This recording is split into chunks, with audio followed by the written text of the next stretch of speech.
What role does faith play at work? If you'd asked me 15 years ago, I'd probably have scolded you for even asking such a crazy question. Keep your faith out of my peanut butter, damn it. Now, I'm not so sure. Mai Moore is certain that keeping faith out of the workplace is keeping the suck firmly in place. Mai is the founder of 2 social impact companies and previously spent 20 years in the tech space.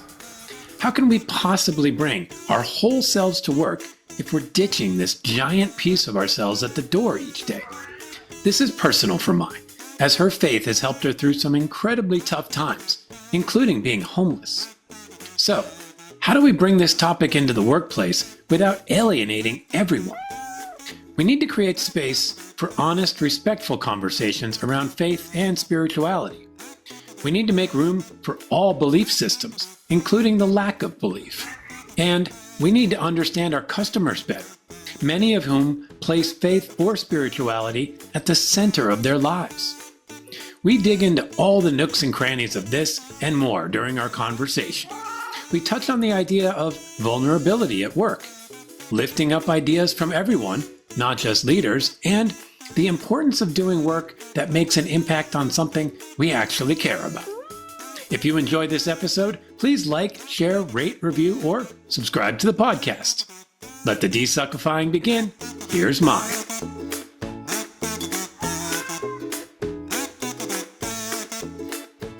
Okay, Mai Moore, welcome to the Deify Work podcast. Thanks for having me, TJ. Appreciate it. Yeah, thanks for coming on. And before we dig into too much, I'll just give you a moment here to introduce yourself to everybody and tell us a bit about what you do for work and how you came to be doing it. Sure. Hi, everybody. Thanks for having me. My name is Mai Moore, and I call myself #almost social impact. I'm really about awakening awareness so that people can see more clearly to lead better. This world definitely demands a new kind of leadership, and I have a lot of experience in that area, being a founder to 2 different social impact companies. One is Boss Me In, which is all about bridging the intergenerational gap for the future of work, which is very much about intergenerational leadership. And then another one is a nonprofit called EYEJ, Empowering Youth Exploring Justice, which is all about empowering young advocates for change. I have served over now 4,000 people, with 2,500 of them being Gen Z, of very, very different kind of people. And before that, I was in tech for over 20 years, helped 2 companies go public, Travelzoo and United Online. So, yeah. That's a nice eclectic mix of stuff you've been up to over the last several years. Yep. The tech world is its own kind of interesting beast. And then that, in many ways, I imagine might prepare you for a lot, because that's a pretty crazy world. Yeah. What drew you to the more impact-driven work?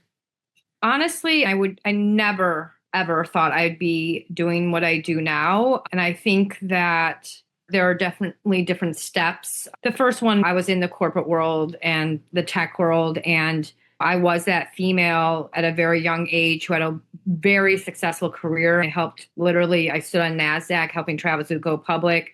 And just like a lot of us fighting for that one spot for a female or a person of color, or just things that didn't sit right, it weighs on you over time. And I had it. And so getting into nonprofit, I had moved back to Cleveland, where I'm from, and just being from the startup space and being a builder and just really being a visionary, I was really baffled about how there was 27,000 nonprofits, and yet there's an epidemic of toxic stress in young people. And I think that was a moment of what a lot of people are going through now, trying to figure out their purpose. That was a moment of purpose for me, saying, wait a minute, I've had such an amazing career. How can I help? What I need more meaningful work, if that makes any sense. And Trayvon Martin ruling had happened, and that didn't sit well with me. And I just felt, I literally was at church on a stoop and looked over at some of my fellow members, and I just said, we need to do something. And that's literally how that all started. There's a lot longer pathway here, but it was just that sometimes we need that ignition of something that's sitting within us to come out. And I think it's been a blessing and a curse to be like really in my purpose at such a younger age, but I know that I've done really meaningful impact work. Hmm. Can you tell me a little bit about how it's been a blessing and a curse? Yeah, I mean, I think I've always been a person that's ahead of time. For example, with Boss Me In 3 years ago, I had become a chief and I was paying attention to what was happening with executive women. And I felt like we needed more authentic storytelling. And I felt like we had set up young people for failure, not by fault of women, but just a lot of us had been trained to have a mask on. But the point is that I saw a lot of the great resignation and women that want to be more in their purpose, young people too. And that was me like 13 years ago. So Mhm. I think just always being ahead of the pace. I think just because I have had a lot of life experiences or whatever work experiences, there's a positive there because you are a first mover and you can create what you envision, but then it can get lonely because there's not many doing it, right? Mm. And especially when you're creating change, that is not an easy task. Yeah. And so the support is, and it still lacks to this day, but I think it's a little bit better, in my opinion, compared to doing something 13 years ago, if that makes any sense. It does make sense. And what I wonder is one, what has changed? And then even within whatever's changed so far, how do you find a way to show up and bring the most sort of positive energy you can to this kind of work that you do in the midst Yeah. of some of the challenges? Ooh, that's a big question. It definitely takes leadership. It takes courage. It takes perseverance. It takes believing in yourself. And it takes a while to believe in yourself. And I honestly didn't really learn until I think the beginning of this year that no one can take your purpose away from you. And because I feel like I didn't know that 100% for so long, because if you are creating change, it doesn't matter what background you are going to get hate, you're going to get criticism, you're going to get people trying to pull you down. And so it's a journey. And I feel way more confident now that I've had all this experience. And I think the confidence also comes from everything that I messaged is now coming to be, which is kind of scary in some ways. So what I mean by that is this new world, it's about collective work. It's about bridging worlds together. It's about diverse people coming together to create impact. It's not about titles anymore. It's about showing up. It's about standing up. It's about being in courage. It's about helping others. It's about servant leadership. It's about purpose. It's about self-awareness. And I think also that a lot of that comes from working with young people and listening, really listening to what does community want? What does young people want? What do older people want? It's not just a one-sided thing, and which can be taxing, but just really listening and knowing my skills and stepping up to the plate and having no fear. And having no fear because you are going to make 800 million mistakes, but you just keep on going. Really feel no fear, or do you feel it and keep moving? How does that show up for you? Oh, I definitely feel fear, but in my work, I feel fearless because I know it very well. Yeah. If that makes any sense. Like I believe in I'm great on the work side, but when it comes to the self-leadership, all of us have insecurities, doubt, at times, or criticisms going on and trying to practice mindfulness and all that kind of stuff. So no, I'm not always fearless personally, Yeah. but in my work, I'm definitely fearless. So you talked a little bit here about how things have started to change. If you're looking out at the landscape of work right now, what's your take on it? I guess if I was to create a suck meter and it was from not sucky at all to off the charts, where are we? Yes, we have to be positive. We also have to be real and honest. I think it's pretty sucky right now. Yeah. The meter is pretty low. What's going on? So what's going on? Well, there's a lot of changes, I think. And I think what we have to realize is there's changes happening in all of us in leadership, no matter if you have 30 years experience, 2 years experience, 0 years. And so that creates confusion. And there's a lot of change happening, which some people are better at than others. There's also a divide of let's hold on to the status quo, the old ways. And then there's this real big emergence, which I think is very exciting, of innovation and new ideas and seeing things differently. So I'm not saying I think it's actually an amazing time right now of opportunity. There's so many new ideas, so many builders happening right now, people really working hard right now, but that can lead to exhaustion, demotivation. Of course, I get demotivated at times. I think, are we empowering the builders right now? I don't know. Yeah, I'm not sure we are completely.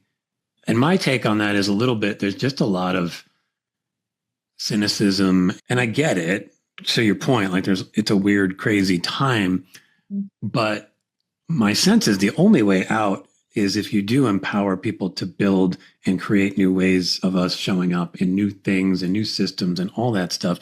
It's hard to do that when it feels like it's like cloudy all the time. And that sort of feels like that weight. One, do you feel that and see that? And then if you do, like, how do we start to get a little more wide-eyed and optimistic about what's possible? The answer is focus on your purpose. And so, yes, there is a lot of cloudiness. I think it's up to self-leadership of how much of that we allow in ourselves, how much we take personal, how much we become, it's kind of mindfulness too, logical about it as well in some ways. And at the same time, it's okay to feel that muck and, there are days that I'm very sad or depressed at points, right? There's a lot to take in right now. Yeah. And there is this more of a movement about, again, awareness. And I'm not trying to plug my own stuff, but just taking that time for ourselves, getting back to ourselves, getting centered. What brings you joy? What makes you passionate and excited? What is your purpose? And I think there's pressure too. Then when I say something like that, like people are like, but I don't know my purpose, right? And it takes time. Yeah. Some of us, it takes, I didn't start doing this till like 13 years ago. Sometimes it takes 10, 20 years. And I think as a culture, I was just talking to someone else about this. As a culture, we have to be more embracing of that. That's okay. Life is a journey, right? Yeah. But there's such a demand for perfectionism, to impact, produce, blah, blah, blah, blah, blah. It's the world. It's not like that anymore. And so it's change. It's a lot of change. It's a lot of being okay with feeling uncomfortable. Unfortunately, I think a lot of us, especially if you're a person of color, we're dealing with that uncomfortableness every single day, sometimes all day long. Yeah. I'm uncomfortable at least once a day, at least, if not more. So there's a different level of experience in this uncomfortableness in certain people versus others. Some it's very new. Yeah. And when you're uncomfortable, and I wish we would change the wording about this stuff too. It's about change. Yes, I think we're changing much more rapidly. There's an overwhelming sense of information. There's mental health, depression, anxiety. But I always say when you're feeling depression or anxiety, that's something that's actually, it's a blessing because it's telling you something. It's telling you that you're not in that you have more value and you need to shift into that, if that makes any sense. And I think it's just like we don't embrace it. We look at it as so negative and like wrong with you. It's like, yes, it's very wrong with us. We are not thriving. you know? Yeah, I like how you frame that, even though at first it's almost it takes me aback, like the idea that being depressed or having some anxiety could be a blessing. But as you explained it, I was like, okay, I think the question to me comes, one, how can we truly listen to what it's trying to tell us when we're feeling it? And then how do we, if we can hear it, how do we find the sort of, you mentioned the courage to, I almost want to say, demand that we get into the spot that serves us, right? Because I think we're conditioned to accept that we don't get that, right? And so how do we move from awareness into that kind of courage?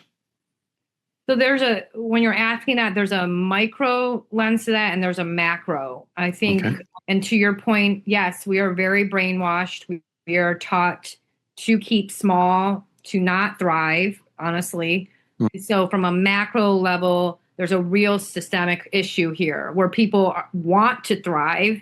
And we have to step up to the plate and unify and combat that. And I think we see it. You see a lot of, and I'm talking about it, we see a lot of young people fighting back and old people too. I mean, I see a lot of executive women who are really trying to shift this, but it's going to take all of us. I don't care if you're male, female, I don't care if you're black, white, pink. It's going to take us to come together to push back. And that's really where we're at. And so then on a micro level, we have one life to live. And so it's a choice. It's a choice every day, every action that you take, every step that you take. And I say, feel those feelings, but don't get stuck in them. Yeah. Acknowledge them, feel them, sit with yourself. But you know what? If we're doing that 2, 3, 4, 5 days, like we got to figure out self-motivation. We got to figure out something. Okay, I need joy now. I need to do something. We've got to get ourselves de-stuck so it's not stuck. It doesn't suck. Yeah. And it takes being with like-minded people. It takes courage. It takes strength. Check on your peoples and speak up. I think this is a time to not be afraid, because I promise you, when you speak up, I trust me, there are a lot of people who relate right now. So I think that's healing. It's hard. There's a lot of pressures. There's a lot of things to think about. But I think a lot of that is noise too. Yeah. And I think that if we're feeling that means that we're yearning for something different. I do. And it comes back to that idea of purpose. And that can be challenging, as you mentioned. And that, I wonder if I'm unsure of my purpose, but I sense that finding it and aligning with it is going to help me feel less of that anxiety or depression that kind of grabs me all the time. And I don't want to necessarily, like you said, put pressure on myself to figure it out today. But what are some steps I can do to start moving towards it or allowing it to be revealed in the shorter term? Pay attention. So we talked about what sparks joy, and it could be the most ridiculous things. For me, I love to clean, or it could be a book or something you saw on TV or something that someone said. It could be very small. It could be very large. I'm not saying go and create companies like me. I mean, you can, that'd be great, but it's not, everyone has their own scenario and pathway. So my point is pay attention and start small. You're doing a podcast, you're doing it, right? And give yourself more credit, right? Or maybe you had a conversation with someone that you normally don't talk to, or maybe there was a hard conversation or there's a conflict. I don't know. Or maybe you go and volunteer and pay attention to those that are in their purpose and who are building, because I promise you, we need help. Because then that's an opportunity to give back, but also learn. And you never know where that will take you. So I'm not saying that everybody has to be like me. And that's not a good example. I'm saying that if that is like inside you, something in your ear, it's there, pay attention to it. That's a blessing. Yeah. It reminds me of, I was in a workshop this morning, and the topic of the workshop was wonder. And that is a little bit of what I'm hearing in what you're saying, is starting to sit in wonder and really be open to what you see and what it could be teaching you, and get curious about it and explore it and noodle on it. I mean, every once in a while I'll talk to a client of mine and they might be struggling with some of these kinds of issues. I work as a coach, and sometimes it is as simple as just spend a day noticing what lights you up. Yeah. And like you said, it doesn't have to be a work thing. It could be, I enjoy staring out the window. Okay, well, what's that about? What is that fueling you? There. Yeah. So I think that's really good advice, to just pay attention and start to build that awareness. Yeah. And you mentioned curiosity. I will tell you that I am a very curious person. Yeah. Curious about many things, culture, people, how things are done, how things work constantly. And I think something innate in all of us is we do like to learn. I don't care if you're 80. I don't care if you're 19. I see that constantly. I think, again, that leads to choices. And I think innately we know right from wrong, right? So it's the choice that you make comes from that. But get really curious and be really open-minded. Yeah. Yeah, that's its own battle because the world today can feel really closed-minded, and it can feel like being closed-minded is actually what supports you if you're building a social media following. If you're very fixed and hard in your viewpoints, everybody goes, yeah. You're open-minded and a little more nuanced and open and listening. Some people will be drawn to that, but it can almost feel like the system is geared to shut that down and make you want to really be in that box and then yell at the other people in the other boxes, right? Do you see that? And if so, how do you personally deal with it, and how do you suggest others maybe do? Yeah.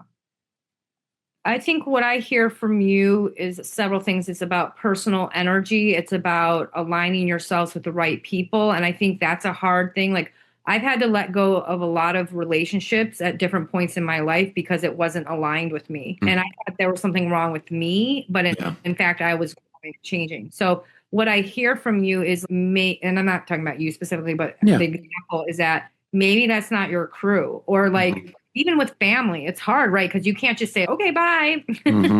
But you can create space, or you can choose to have the hard conversations. But I think like all of us have to think about more about our personal energy and what we give energy towards. Because if you're in that conversation to get likes or attention on that social media, you're feeding into that trap, if that makes sense. It does. Yeah. So that's a choice. It is a choice. I think sometimes we forget how many choices we have because a lot of them happen almost feeling like they're automatic. We just move through life as opposed to having that moment of separation from the choice. How do you step into that more, where you're really aware of the choices you're making as opposed to them feeling almost just like you're just rolling through life? Interesting. I guess the answer to that is slow down. Because everything that, I don't know, not everything, but I would say a lot of things I do, like I'm aware, but to be aware, you have to slow down, stand back a little bit, feel those things, whatever you're feeling, which is not always fun, but, or sometimes it is fun, but because we need to be more in our power, which to your point is not very liked. We've been brainwashed to not be that way. And I don't sit here and blame, because we were taught to be, again, perfectionists and have to have all the answers. And that's an old way of capitalism that has taught us that. And it's really messed us up in a lot of ways. But if we can believe in ourselves more, that's really, in my opinion, slow down, be more proud of ourselves, not in a pompous or ego way, but just slow down, pay attention. Okay, I can choose what phone carrier I use, or I can choose if I'm going to do this podcast, or I'm going to choose what I'm going to eat tonight, or I'm going to choose what I'm going to do next. That's a privilege. Yeah. It is a privilege, and we get lost in it sometimes, I think, and just go with it instead of really paying attention to it. I love the idea of slowing down, because it feels very counterintuitive in a world that has sped up so much.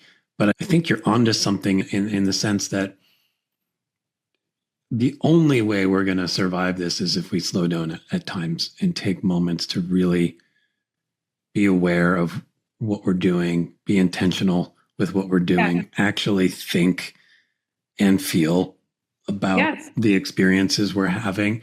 And that's the revolution. Yeah. That's not what they want us to do. Yeah. To be at peace, to enjoy that beautiful, you said looking out the window and enjoy the beautiful tree. I don't know. But you know what I mean? Like, that means something, though. It does mean something. And it is revolutionary, as you described it, which is weird because it's very weird, because it's common sense. It's very innate in us, like the desire to move slowly and absorb and experience and feel and enjoy is as old as we are as humans. But with that comes gratitude, because you're talking about desuckifying work. There is a lot of entitlement. There is a lot, to your point, privilege that is not even recognized as privilege, which makes people sick, right? And so we slow down, then we're more the beautiful tree. Thank you that my air conditioning just got fixed. Like, thank you for doing this podcast, TJ. There's beauty in that, and grace and respect for human life. I think, to go back to the workplace, we forget we are humans. Yeah. We have not been trained that way. It's remarkable, really, because every once in a while I would come to that awareness when I was working. I'm like, I'm not seeing these people as people. I'm seeing them as obstacles, or like problems, or just a representative of a thing that needs to get done. Pieces of puzzles and stuff. Yeah. I'm like, oh God, you got to produce revenue. Yeah. Got to make this happen. I have to know all the answers. I don't want to lose my job, or I want to excel in my career. Yeah. Robots, really. Yeah. So what you mentioned, capitalism, and how, for years it's been aligned around what you're talking about. It's from the Industrial Revolution till right this second. Yeah. Most of the structures and systems have been built around that. So this is a big question, but what do you see as a more ideal outcome of how our systems work to support humanity in the way we need to be supported while still getting stuff done? I think that this is not as hard of a task as we make it. I think that we need capitalism. It does work. I think that we just need to do it in a new way that encompasses partnership with people. It's just really, before it was capitalism and people are like down here. Now it needs to be like this together. And because, of course, money's still important. We want money, of course, but there's a way to make it be in purpose, innovate, empower people's ideas. And yes, capitalism is part of that, but there's a new way to do it. Have you found opportunity to do that in some of the things you've been building yourself? And if so, what does that look like? Woo! Yes and no. Okay. No, I get it. Yeah. Yeah. I think that there are some great companies out there that are very mission driven, or companies right now that are really, you see the divide on the DEI thing, that are standing up or against it, blah, blah, blah.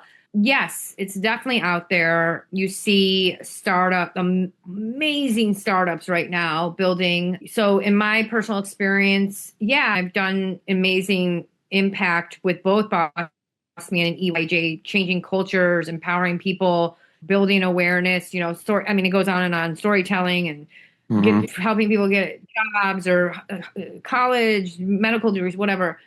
So much stuff, but we have ways to go. Like right now, I'm frustrated because I've worked my tail off. I just moved back to New York in January, did all these speaking engagements, podcasts, where we're doing social media, events. What's the ROI on that? And I think there's a misconception, like the more that we are out there in the public, that we are making bank. And unfortunately, we know the data. If you are a woman, if you are this or person of color, blah, blah, blah, there's all these knocks against you to get that. So we have a ways to go. I think, again, people need to step more up to play. And I think, again, it's an opportunity. Again, those who are interested in purpose but still trying to figure it out, that's an opportunity too to help make that situation more equitable. There is a lot of money out there, right? It's just that we need to make it more equitable, and it's not even about that. We need to fund whoever is building right now in a positive way. That's what we need to do, and make it easy, not make it like HELL. Yeah, no, there seems to be so much friction in terms of like, unless you're positioned, if you've spent time in builder markets, whether it's Silicon Valley or other places where you're you get connected enough that you have access to that. I think for most people who have ideas and want to build them, a lot of them don't even know where to start. A lot of folks, to your point, who are in places or in communities that maybe don't have as much access, it's amazing because people are still doing it. But a lot of folks who could be doing it are just not seen. Right. And and I feel like that all the time. And that's, on some level, there's this high level view of that where I go, okay, well, then let's just fix that. Right. Let's see people. But then what do you actually do? What might be an example of a way to start connecting builders to the right communities and groups and people and funders and all this stuff, so that we're really making that pipeline almost frictionless as opposed to how it feels now. Yeah. I think it's definitely that, providing people access. And I think it's much more than access. It's actually like lifting them up and putting them right in front of them, but actually taking action and not just talking the talk, but walking the walk and funding them. Like, so hard, don't make it so complicated. Yeah. But it's bigger than that. I think that it takes people like TJ, like you and me, to speak up. If we know VCs, to say, listen, you have funded 1% of your dollars to women and persons of color, like 1%. Like, you guys, this is not acceptable. This isn't right. It's not even about, yes, it's about right and wrong, but also it doesn't make sense for culture. It doesn't match. It doesn't match what's happening right now or who the players are. It also just seems like bad business, to be quite honest with you. That's the weird part, because you can imagine how a system is set up a certain way and it continues to work a certain way. Yeah. But you also would think a bunch of smart people in a room, one of them at some point might just go like, where other opportunities are we missing? That question you would think would come up enough. And then at the very least, people would try, even if they didn't do it well or they had blind spots, they tried. But people are making mistakes all the time and businesses fail. How come business is failing from a certain group of people? Like, that's acceptable, 90 something percent. That's acceptable in the norm. But then you go risk into the people who are actually, it goes back to what's happening in our government right now. It's the power trip, right? Actually, can you imagine actually funding businesses that are actually really making positive impact? Because then these people over here are going to get outshined, right? Actually, people are going to see, oh, maybe your business is crap or your idea is crap. And it really isn't a business. It was just a handshake or something. People, they're going to be seen. So it's a self-protective mechanism. Self-protective, authoritative, whatever. Yeah, no, it makes sense. Unfortunately, it's a human instinct to hold on to what you've got. Yeah. But like you said, there's so many opportunities to build amazing things with everyone potentially that wants to. I think what I get curious about is, how do you shift that? And there's two ways that are showing up in my head, and I don't know if either one is right. But one is creating conversations with people who are in that space, the VC space, to continue this example, where you really allow them to explore what's going on there and to be like, maybe not be judged in the moment, even if we don't think what they're doing is right, but to be vulnerable enough to see what they're seeing and then start to help them see the opportunities and to help them see that there is a bias or a blind spot going on when you affix judgment on one person or one group's failure versus not seeing it on another, and just helping people to open the mind up a little bit in a way that is okay and safe, and then go, okay, now what are you going to do with that information, and put some pressure there. So that was one thought. And then the other side is can funding kind of bubble up more ground up and go around the system? I think we have to be prepared. So there's a lot that you just said. I think we have to be prepared as it may not be safe, right? And who is going to have the muscle. And that's why collective work is important, coming together so that people are protected and supported properly. But, where I'm at right now is I think, and I hate to say this because I hate segmenting in silos, but I think that we really need men's help. I think a lot of those conversations, it's going to take me 50 years to just create one little change where it could take a male 15 minutes to create change. And I see it. I think what the blessing is right now is I do see, which is a miracle, and thank God that there are a lot of men that are stepping up to the plate of all backgrounds right now. But it will take a lot of white men to do this because, again, we are in a time that we need some efficiency here. Like things are kind of tough right now. So no, I get it. I know it sounds like it shouldn't have to work that way, but I understand what you're saying. Yeah. That's the quickest way to move. Then let's do that. Yeah. And then that creates more opportunity for more people to be listened to more quickly. Yeah. And I've done this work just like I'm half Caucasian. So I have a very American family on one side and all uncles, like all men, very successful. And I'm working on them. I'm like, listen, you're not alone because they want to do something they don't know. They're not sure. Right. And everyone's scared right now. But the good news is I have seen and witnessed in the last couple months that there are a lot of men that are stepping on the plate. They're speaking up. They're talking to people, talking about policy changes, talking about fundamental changes. So I feel very thankful for that. I want to come back to something you talked about earlier because I think it's always talked about, but I don't know that we talk about it well, which is this intergenerational thing. We have 4 generations active still in the workplace right now. Five. Do we? Mm-hmm. Because the alphas are coming in right now. Are alphas actually showing up in the workplace at this point? Okay. Yeah. So alpha, Z, millennial, X, and boomer, all there. And the way I feel like the conversations go, it just feels very broad brush. Gen Z is all this. Gen X is basically boomer light. And I get it. It's funny. I'm Gen X and it's funny when somebody says it. I totally get it. But I don't know that it's productive. So what I wonder is how do we create intergenerational conversations and leadership in a way that recognizes that, yeah, there are some differences between folks over time and that happens sort of naturally, but does it in a way that gets us somewhere? Yeah. Big question on many different levels. I agree with you. I think a lot of things right now are very performative. I hear companies that they're slowly trying to build it into their plan or they're creating an ERG. And I'm like, okay, great. We're going to continue to talk about things. We're never going to put things in action. And the funniest thing, it's not funny.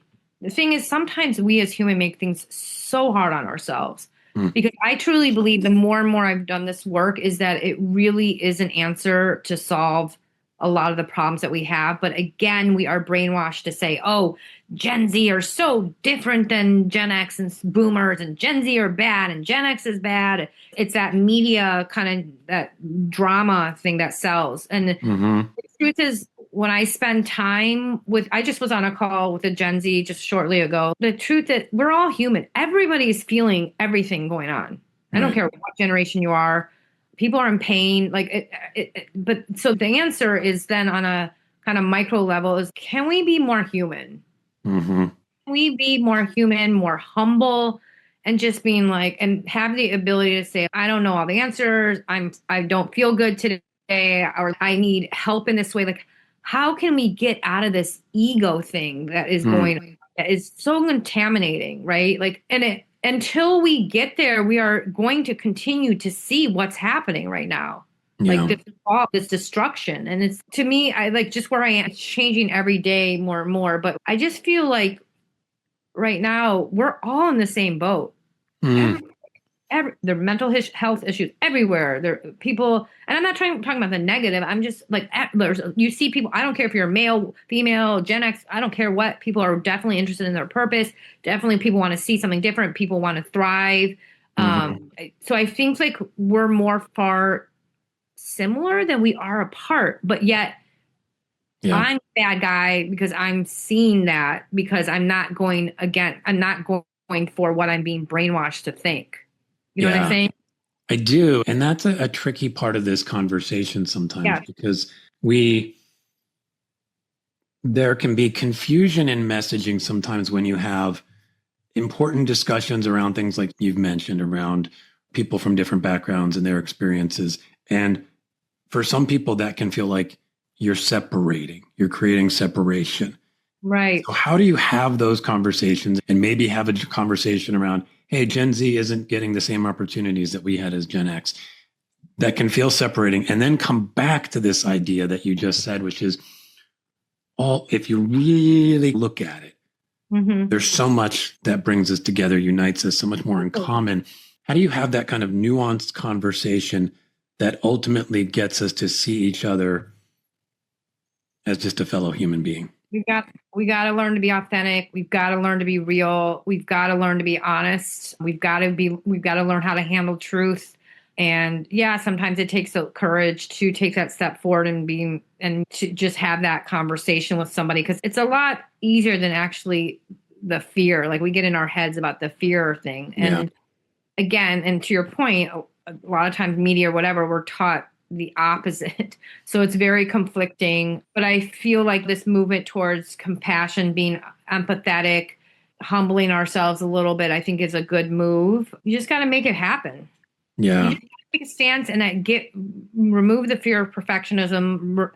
In my personal opinion, I think there are no rules these days. To be honest. Which is pretty awesome in a way. It can be terrifying in its own way. But we're not enlightened to realize, oh my God, what we've been asking for is like finally here, Right. Because we've been so oppressed. Yeah, I get that. And I think at first the lack of rules can feel scary to some folks. It's like, oh, well, now what do I do? And not realize all the opportunity that you're pointing out. People are not self-actualized. People have not been told to be you as an individual. Who are you? Yeah, right? We've been beaten down pretty good. And I love that you use the word courage a lot. And I think that's a really good word. I had a guest on my show and a guy that I've known for years, Ryan Berman, who wrote a book about courage, and he does a lot of work in that space. And what he says about courage is kind of what I think you're getting to here, which is this idea that to do the courageous thing in many ways is actually the safer thing, because it's actually what's going to get us what we want. And so you don't do that thing and you sit steeped in what we're sitting steeped in, and you don't get the results you want. So to do the courageous thing is a way to go. What do you find for yourself helps you connect to your own courage?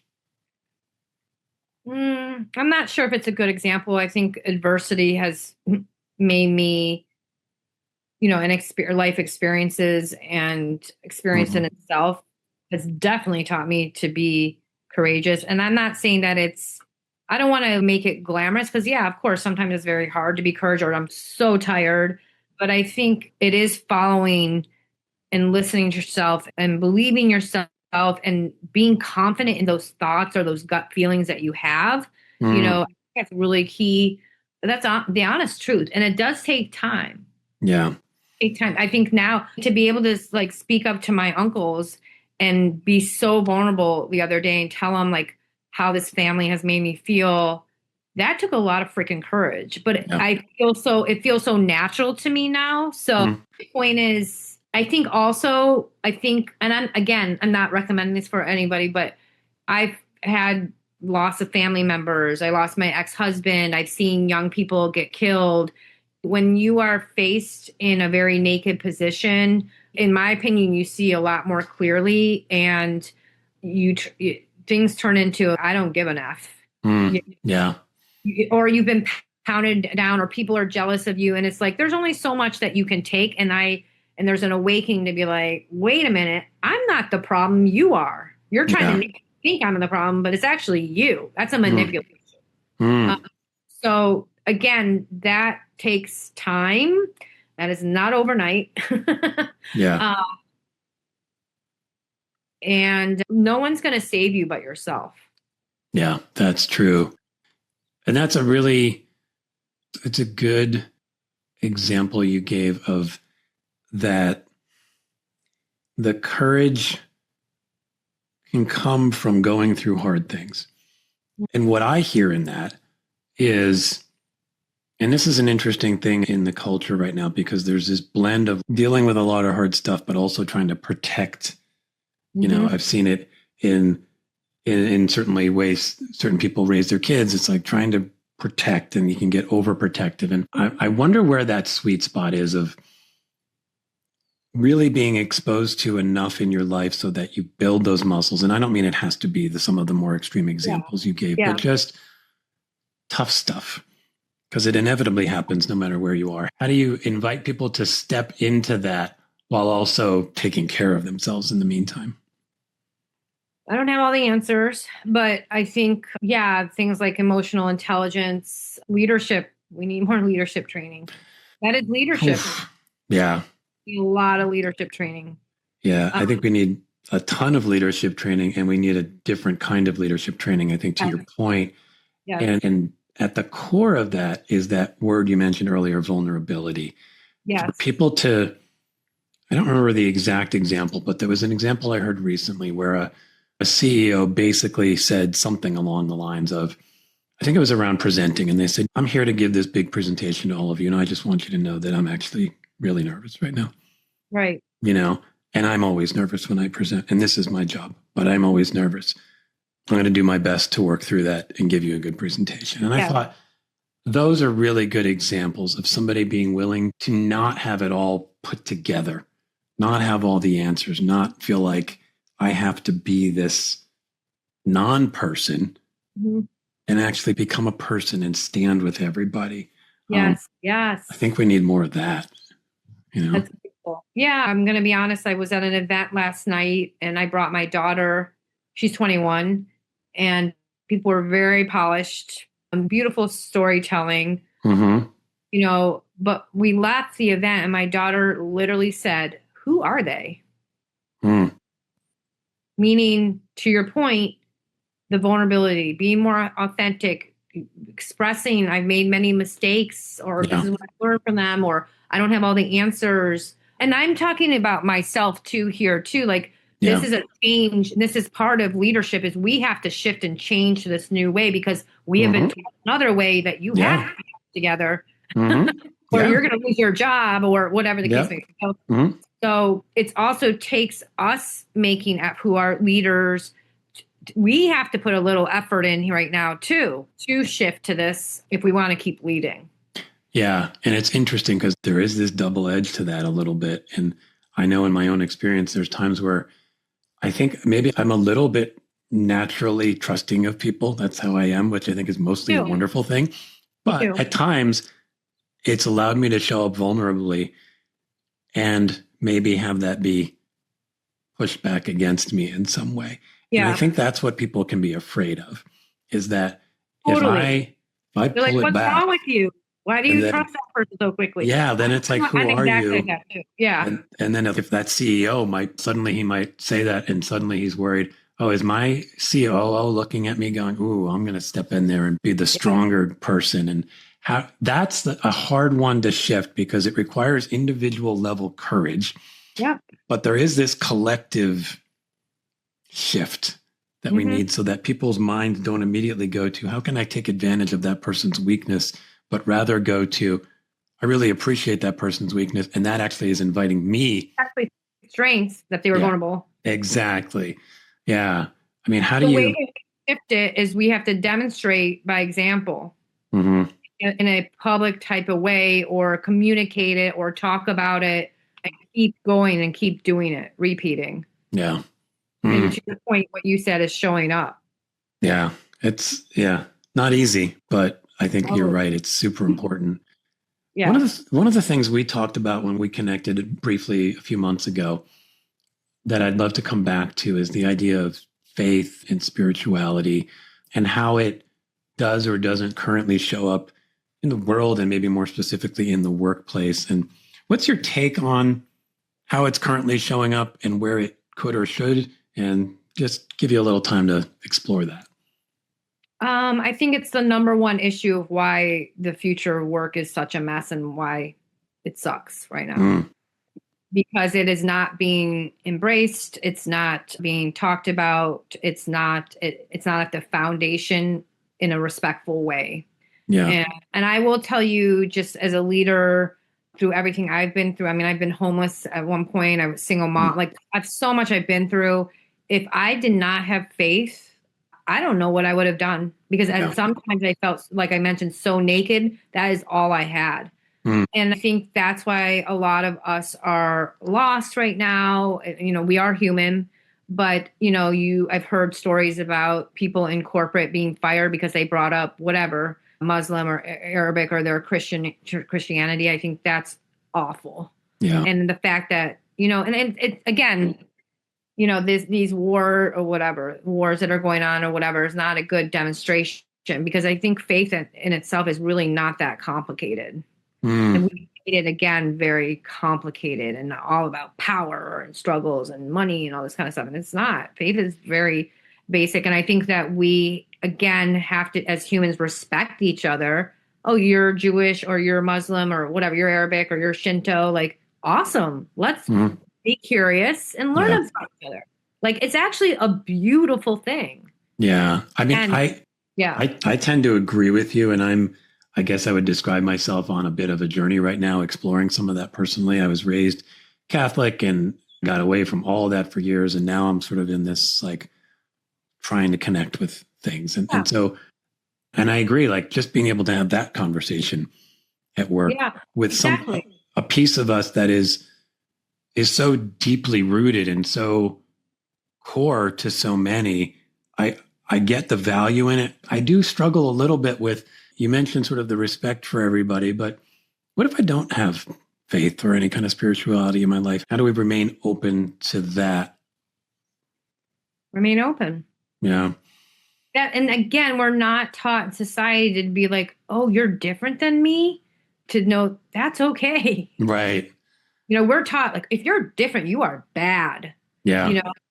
It's just, we need to remember, like, flipping the script. Like, we have been so brainwashed. Yeah. I mean, yeah, it's tricky because I think if you asked 30-year-old me, I would be like, don't bring any of this near my work. I don't want to hear about it, because I was, at that point, I would probably describe myself as an agnostic. And I was maybe still in a bit of rebellion against my own upbringing. Mm-hmm. And so to me, the idea of religion at work or spirituality at work or faith at work was like, it's kind of like church and state. It was like, just keep it away.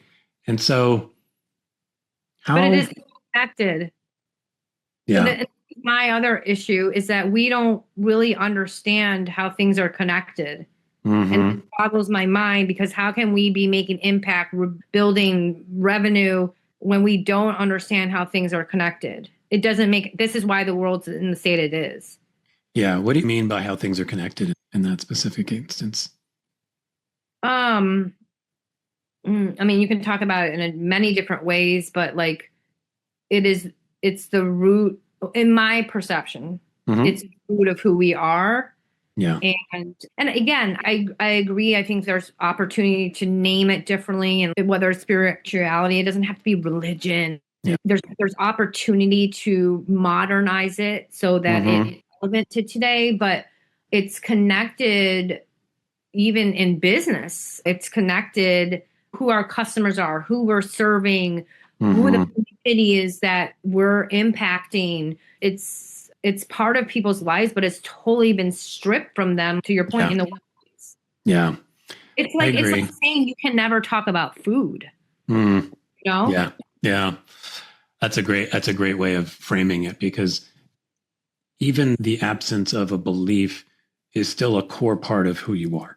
Yeah. So whatever you believe or don't believe, it is your own personal journey, struggle with finding meaning in the vastness of everything and all of the things that we don't understand. And to see people as somehow separate from that.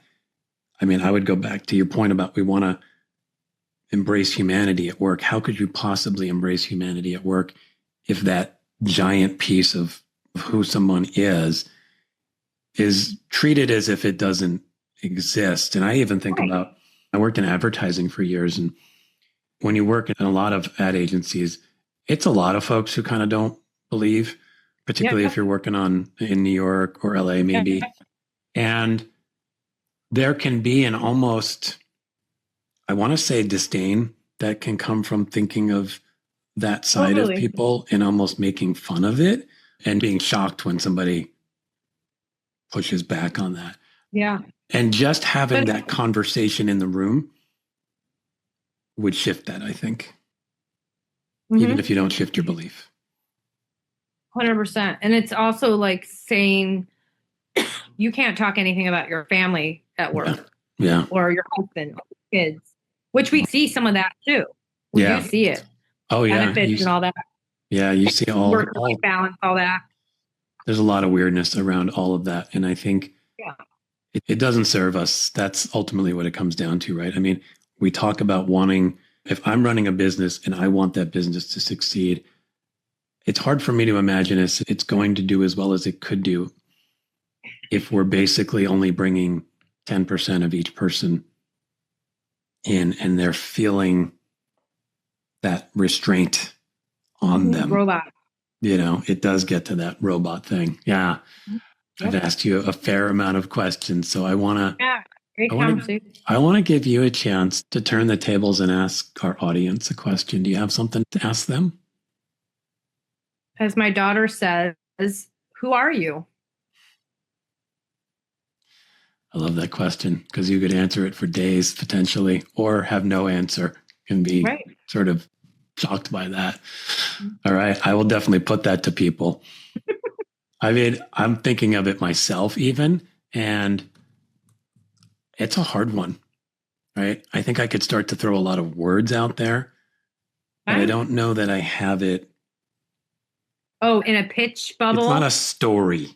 It's more of it's not a I'm this and I'm that, and I like cats and I like hockey and I like that shows up, but rather like the core, I feel like there's something deeper there that's less accessible.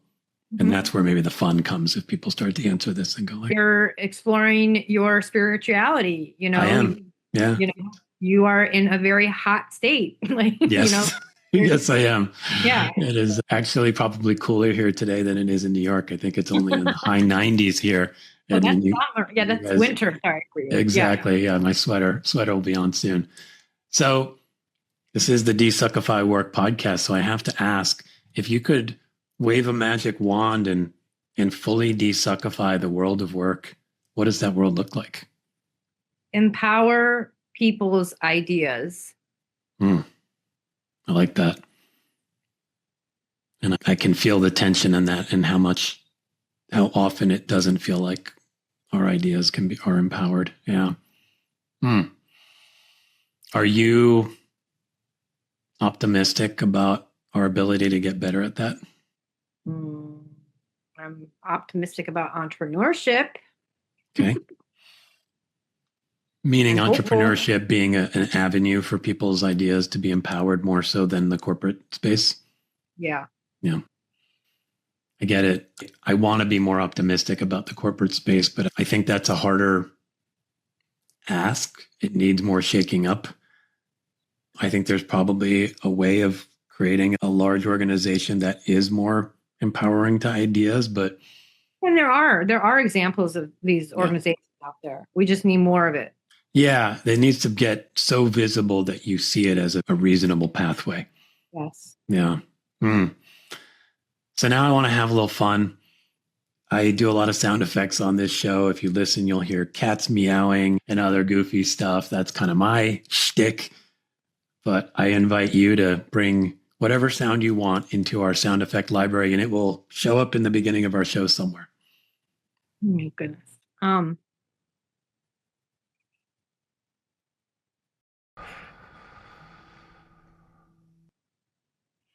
That's my sound.